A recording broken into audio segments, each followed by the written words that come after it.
कहिया होई।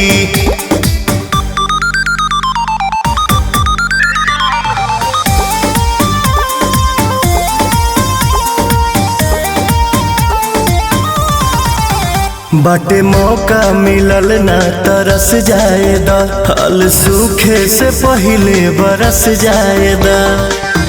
दौरा में डेग धके आइब जहिया, सब खेला होई तहिया। असरा जे तुरबू मनवा, लइका जस रोइए जान हो, जान हो। कहिया होई ए जान हो, ओढ़नी पार कोड़नी कहिया होई।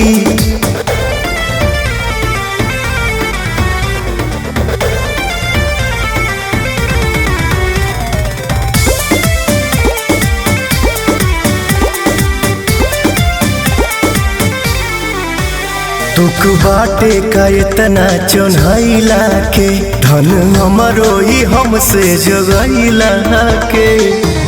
अब ही तो बाटे खाली देखही के, चिखही के नाये राजा। जा तब भागो हम आपन खेत जोती बोइए जान हो, हे जान हो। कहिया होई ए जान हो, ओढ़नी पार कोड़नी कहिया होई।